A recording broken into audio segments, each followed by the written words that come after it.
जय श्री राम दोस्तों, welcome to YouTube channel dynamic डेवो जमीन एलिसल। इस वीडियो में बात करेंगे एक्सेप्शन हैंडलिंग के बारे में। एक्सेप्शन हैंडलिंग डार्ट में कैसे होती है और उसको कैसे यूज करते हैं प्रैक्टिकली। तो सबसे पहले देखेंगे हम एक्सेप्शन क्या होती है। एक्सेप्शन, ठीक है। अभी एक्सेप्शन को बेसिकली कहते क्या है, ये हमारा ए इंटीग्रेटेड है इसलिए हमको कोड दिखा रहा है। लिखता हूँ सबसे पहले exception handling is a mechanism to handle runtime error. Exception handling is important because it can prevent the program from crashing। मतलब अगर हम प्रोग्राम को जब एग्जीक्यूट करते हैं तो वो क्रैश ना हो, उसके लिए जो हमको ध्यान रखना पड़ता है उसको हम पहले से डिफाइन कर देते हैं। Exception handling is done by using try catch and finally block. आपको लग रहा होगा कि मैं इतना तेजी से क्यों कर रहा हूँ ये सब, क्योंकि मैंने अपने VS कोड में कोपायलट को इंटीग्रेट कर दिया है, इसलिए मुझको लिखना नहीं पड़ रहा। सारा जो कुछ भी डेफिनेशन है वो मुझको ऑटोमेटिकली दे रहा है। मुझको सिर्फ यहाँ पर लिखना है एक्सेप्शन और मुझको सारा कुछ सब कुछ पहले से ही प्री डिफाइन करके दे रहा है, क्योंकि इससे आपका टाइम भी बचता है, मेरा भी टाइम बचता है। और हमको जो नई नई टेक्नोलॉजी आ रही है अभी उसके बारे में भी अवेयर रहना चाहिए। अभी हम थोड़े टाइम में ऐसा भी शुरू करने वाले हैं कि जो लेटेस्ट टेक्नोलॉजी है उसके बारे में हम बात करेंगे, चर्चा करेंगे, क्या उसका यूज हो सकता है, कैसे हमारी लाइफ आसान हो सकती है उस टेक्नोलॉजी को यूज करके। ये सब भी हम एक कॉन्सेप्ट लाने वाला है थोड़े टाइम में, लेकिन वो थोड़े टाइम बाद। अभी हम अपने डाट पे फोकस करते हैं। Try block is used to enclose the code that might throw exception. मतलब ट्राई ब्लॉक को जो यूज किया जाता है, जो आपको लगता है कि जो कोड ब्लॉक में एरर आ सकती है उसको आपको ट्राई ब्लॉक में लिखना है। तो अगर एरर आती है तो वो ट्राई ब्लॉक में जब होता है तो वो एक्सेप्शन थ्रो करता है। कैसे थ्रो करता है वो मैं आपको प्रैक्टिकली सिखाऊंगा कैसे थ्रो करता है। अभी हम नेक्स्ट पर चलते हैं। Catch block is used to handle exception. मतलब अगर ट्राई ब्लॉक में एरर आ गई तो उसके बाद हमको क्या करना है, तो वो कैच ब्लॉक में जाएगा और वो एरर को हैंडल करेगा। नेक्स्ट पर चलते हैं। Finally block is used to execute the code regardless of exception. मतलब जब एरर, अगर ट्राई ब्लॉक में एरर नहीं आई है तो क्या फाइनली ब्लॉक जो डिफाइन करता है कि कोड को कैसे एग्जीक्यूट करें, उसके बारे में देखेंगे। हम प्रैक्टिकली देखेंगे तो हमको ज्यादा समझ में आएगा। मैं प्रैक्टिकली आपको स्टेप बाय स्टेप भी सिखाऊंगा कैसे होता है। ये जो फाइनल ब्लॉक है वो ऑप्शनल है, इसको हम यूज भी कर सकते हैं, नहीं भी कर सकते हैं। अभी हम नेक्स्ट पर चलते हैं। Finally block is used to close the resource like file, database, network connection etcetera. मतलब जब हम डेटाबेस के साथ यूज कर रहे हैं डाट को, नेटवर्क के साथ यूज कर रहे हैं, तो फाइनली ब्लॉक बहुत ही जरूरी है। क्योंकि अगर वो हम यूज नहीं कर रहे तो हम नेटवर्क को, मतलब कोई अगर फाइल हमारी ओपन रह जाती है तो हमारा सिस्टम है वो सब है उसको हैक हो जाने के चांसेस ज्यादा रहते हैं। इसलिए हमको सब कुछ पर्टिकुलरली क्लोज करना पड़ता है और ट्राई ब्लॉक, फाइनली ब्लॉक के थ्रू हम इसको कर सकते हैं। अभी हम इसको प्रैक्टिकली देखेंगे कैसे करते हैं। तो हम यहाँ पर फंक्शन बनाएंगे void main। ये हमको कोड पहले से लिख के दे रहा है इसलिए हमको ज्यादा याद रखने की जरूरत नहीं है। सबसे पहले हम जो एक्सेप्शन देखेंगे वो जीरो डिवाइड बाय एरर को देखेंगे कि कैसे वो होती है। जीरो डिवीजन एरर मतलब कोई भी चीज को आप जीरो से डिवाइड करेंगे तो आंसर उसका जीरो ही आएगा। इसलिए हमको यूजर ऐसा डिवीजन में एंटर ना करे उसके लिए हमको लिखना पड़ेगा। तो चलिए शुरू करते हैं। तो यहाँ पर सबसे पहले मैं ट्राई ब्लॉक को डिफाइन करता हूँ और इस ट्राई ब्लॉक में जो कुछ भी हम लिखेंगे वो सब हमारा ट्राई ब्लॉक में आएगा। मतलब जिसमें हमारी एरर आने के चांसेस ज्यादा है उसको हम ट्राई ब्लॉक में लिखेंगे। तो इसमें मैं एक वेरिएबल डिफाइन करता हूँ, इंटीजर रिजल्ट इक्वल टू 12, ठीक है। और उसको मैं डिवाइड बाय 0 कराता हूँ और प्रिंट रिजल्ट कराता हूँ, प्रिंट रिजल्ट, ठीक है। तो ये हमको एरर देगा। तो यहाँ पर हमको कैच ब्लॉक बनाना पड़ेगा, कैच, और उसके लिए एक्सेप्शन ये लिखता हूँ और उसमें मैं प्रिंट करूँगा, सॉरी, प्रिंट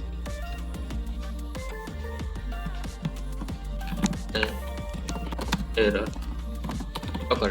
मतलब एरर आई है सब डिफाइन करते हैं। ये ई है वो हमने ऑब्जेक्ट बनाया है कैच का, और हम फाइनली ब्लॉक को भी डिफाइन करते हैं,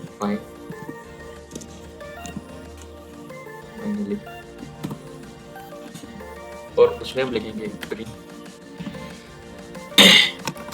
this code will always execute, ठीक है। मतलब यहाँ पर हमने क्या किया, ये ट्राई ब्लॉक बनाए। ट्राई ब्लॉक में क्या आ गया, मतलब हमारे एरर आने के चांसेस ज्यादा अगर कोई यूजर इनपुट डालता है कि हमने प्री डिफाइन किया हुआ है जिसमें एरर आ सकती है वो हम ट्राई ब्लॉक में लिखेंगे। मैं इसको थोड़ा सेपरेट कर देता हूँ ताकि आपको समझ में आए। ठीक है। ट्राई ब्लॉक में क्या होगा, अगर कुछ एरर आएगी तो वो ट्राई ब्लॉक में सीधे कैच में जाएगी जो एक्सेप्शन थ्रो करती है, और वो हमको मैसेज प्रिंट करके देगी कि ये भाई 0 से आप 12 को डिवाइड ही नहीं कर सकते। अगर आप उसको डिवाइड करने जाओगे तो आपको 0 प्रिंट करके देगा। ऐसे हमको एरर डिफाइन करके देगा। यहाँ पर हम एरर अगर लिख देते हैं because we can't divide with 0, मतलब 0 से कुछ डिवाइड ही नहीं कर सकते। और ये फाइनली ब्लॉक क्या है, जो मतलब अगर कोड में एरर आती भी है नहीं भी आती है, ये तो एग्जीक्यूट होगा भाई। ये कहता है कि मैं तो एग्जीक्यूट होऊंगा, तुमको जो करना है कर लो, ठीक है। मतलब इसका काम ऐसा है। तो अभी हम इस कोड को रन कर लेते हैं, क्या हमको प्रिंट करके दे रहा है। तो ये मतलब दे रहा है an error because we can't divide 0 with integrate division 0 exception. मतलब ये हमको एक्सेप्शन दिखा रहा है कि ये वाली एक्सेप्शन हमारे कोड में आई है, इंटीजर डिवीजन बाय 0 एक्सेप्शन। और ये तो मैंने कहा था कि ये फाइनली ब्लॉक का तो एग्जीक्यूट होगा, आपको जो करना है कर लो, मैं तो एग्जीक्यूट होने वाला हूँ। फाइनली ब्लॉक का ये कहता है, ठीक है। आपको समझ में आना होगा। अभी हम नेक्स्ट स्टेप पर चलते हैं। एक्सेप्शन के कौन कौन से टाइप होते हैं, मतलब एक्सेप्शन के यहाँ पर मैं आपको लिख के देता हूँ टाइप्स ऑफ एक्सेप्शन कौन कौन से होते हैं। सबसे पहला है फ्रेम फॉर्मेट एक्सेप्शन, दूसरा है इंटीजर डिवाइड बाय 0 एक्सेप्शन, तीसरा है इनपुट आउटपुट एक्सेप्शन, फोर्थ है आइसोलेटेड एक्सेप्शन, फिफ्थ है टाइम आउट एक्सेप्शन। मतलब बहुत सारे एक्सेप्शन है, मतलब हम सभी तो नहीं कर सकते, लेकिन जो मेन टाइप होते हैं तो है कस्टम एक्सेप्शन। कस्टम एक्सेप्शन से एक्सेप्शन क्या मिलेगा कि हम खुद अपनी एक्सेप्शन क्रिएट कर सकते हैं। कि मतलब ऐसी कोई पर्टिकुलर कंडीशन आ जाती है तो हमको एक्सेप्शन थ्रो करनी है कि नहीं भाई ऐसा नहीं चलेगा, तुम ऐसा करोगे तो नहीं चलेगा, ऐसा हमको डिफाइन करना है, तो हम वो भी कर सकते हैं। Custom exception is a user defined exception. जो अभी मैंने आपको बोला कि कस्टम एक्सेप्शन है वो यूजर डिफाइंड एक्सेप्शन है, ठीक है। नेक्स्ट पर चलते हैं।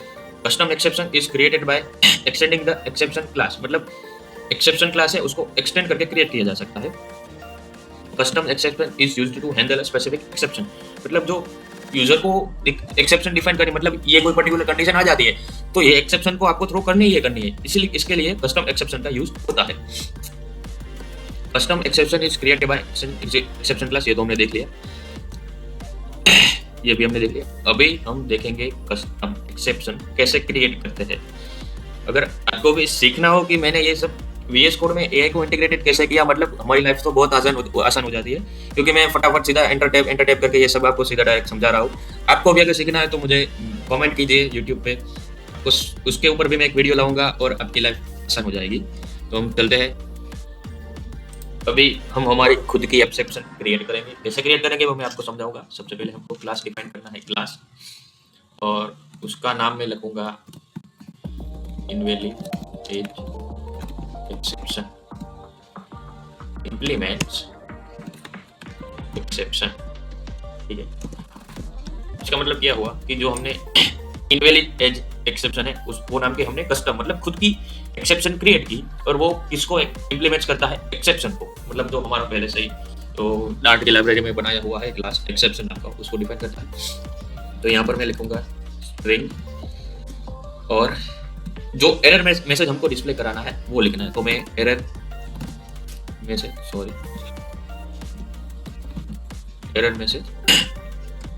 और जो हमको रिटर्न कराना है वो, मतलब एरर मैसेज लिखा और उसके ब्लॉक में हमको लिखना है return age can not be negative. मतलब कोई किसी की एज माइनस भी क्यों होगी, थोड़ा लॉजिकली भी हमको समझना चाहिए कि किसी की एज माइनस में तो नेगेटिव मतलब तो हो ही नहीं सकती। मतलब अगर कोई यूजर माइनस में एज डाल रहा है तो उसको क्यों हम डालने दें, मतलब आपकी एज माइनस में हो ही नहीं सकती और 0 भी नहीं हो सकती। ये दो कंडीशन को हमको ध्यान पे रखना है। ये हमारा हमने एक्सेप्शन क्लास क्रिएट कर दिया। अभी हम फंक्शन बनाएंगे एक, जो है void चेक एज नाम का फंक्शन बनाएंगे, और मैं इंटीजर एज को पास कर दूंगा उसमें, और उसमें मैं लिखूंगा इफ एज ग्रेटर देन, मतलब लेस देन हमको करनी पड़ेगी, less than 0 then throw invalid age exception. ठीक है, आपको समझ में आ रहा होगा मैंने क्या किया। हमने एक फंक्शन बनाया जिसमें हम चेक करेंगे कि जो यूजर ने एज डाली है वो हमारी कंडीशन सेटिस्फाई करती है या नहीं करती है। इसके लिए हमने ये डिफाइन किया। हम इसको ऐसे भी डिफाइन कर सकते हैं कंडीशन और सीधा एक्सेप्शन को थ्रो करा सकते हैं। अभी हम इसे मेन फंक्शन में कैसे कॉल कराएंगे ये भी देख लेंगे। हम बनाएंगे मेन फंक्शन void मेन।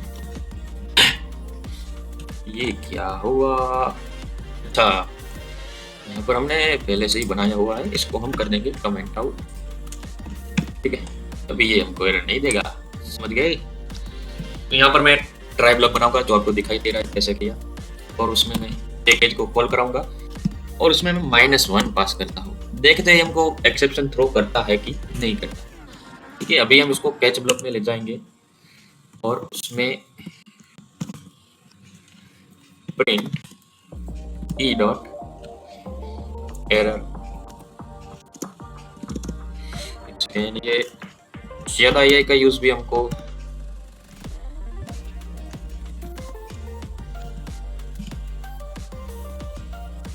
ठीक है, ये हो गया हमारा। लेकिन ये एरर मैसेज में, चलिए पहले मैं कोड कंप्लीट कर लेता हूँ, फिर इसको देखते हैं क्या एरर आ रही है। अभी हम फाइनली ब्लॉक को यूज करेंगे और प्रिंट करेंगे error handling completed. Error handling completed. ठीक है, अभी हमको देखना है, मतलब पहले सबसे मैं ये सब कुछ सेपरेट कर दूंगा और सब देखते हैं कि यहाँ पर हमको एरर क्यों दिखा रहा है। ये हमने ई वेरिएबल भी बनाया, इसको हम ब्रैकेट में लिख देते हैं और इसको मैं यहाँ पर ले लूंगा। अभी भी एरर दिखा रहा है, क्या दिखा रहा है हम देखते हैं। Error isn't defined for the type object। चलो इसको भी सॉल्व कर लेंगे। अभी हमको यहाँ पर क्या करना पड़ेगा, ये जो हमने ई डॉट एरर में से सीखा, इसमें मैं लिखूंगा ब्रैकेट करके एज एक्सेप्शन। अभी भी आपको एरर दिखा रहा है, तो अभी हम थोड़ा स्मार्ट वर्क करेंगे। हमारे पास AI भी है, राइट क्लिक करना है, फिक्स विथ कोपायलट, ये भी डिफाइन कर रहा है। यहाँ पर देखिए, ये देखिए हमारी एरर सॉल्व हो चुकी है। ये देखिए यहाँ पर इसने क्या किया, एक जो ई का ऑब्जेक्ट हमने बनाया उसको उसने एज अ इनवैलिड एक्सेप्शन ले लिया और एरर मैसेज को प्रिंट करा दिया है। एरर सब पहली बार एरर क्यों दिखा रहा था, क्योंकि हमने ई के ऑब्जेक्ट को डायरेक्ट क्रिएट किया था और उसको ऐसा कुछ नहीं बोला था कि ये इसका फंक्शन है, कि मतलब जो एक्सेप्शन थ्रो करेगा वो क्या मैसेज प्रिंट करेगा, उसको हमने नहीं डिफाइन किया था। अभी हमने ऐसे डिफाइन किया कि ई है जो age a invalid age exception को, मतलब उसकी एरर को कॉल करेगा, मतलब जब भी एरर आएगी तो ये इसको मैसेज को कॉल करेगा।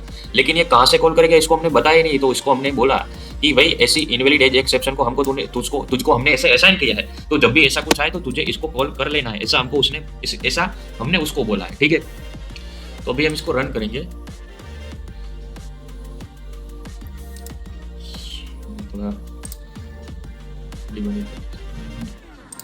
ये देखिए age can not be negative और एरर हैंडलिंग कंप्लीट। इसने फाइनली ब्लॉक को कॉल किया। अगर यहाँ पर हम -1 निकाल देते हैं तो ये हमको कोई भी मैसेज प्रिंट करके नहीं देगा। क्यों नहीं देगा, क्योंकि ये एज ऑलरेडी पॉजिटिव है, इसको हमने नेगेटिव नहीं किया। एरर हैंडलिंग हमने किया सिर्फ नेगेटिव के लिए, पॉजिटिव के लिए नहीं किया, इसलिए सब सिर्फ ये हमको प्रिंट करके देगा एरर हैंडलिंग कंप्लीटेड। यहाँ पर देखिए एरर हैंडलिंग कंप्लीटेड सिर्फ ये प्रिंट करके दे रहा है। तो हमने सीखा एक्सेप्शन क्या है, कस्टम एक्सेप्शन क्या है, एक्सेप्शन के कुछ टाइप्स देखे। तो आशा रखता हूँ आपको समझ में आ रहा होगा। अगर हम सारा कुछ डीप में जाएंगे तो बहुत टाइम चला जाएगा और अभी हमारे पास टाइम की थोड़ी कमी है। तो मिलते हैं नेक्स्ट वीडियो में। थैंक यू दोस्तों।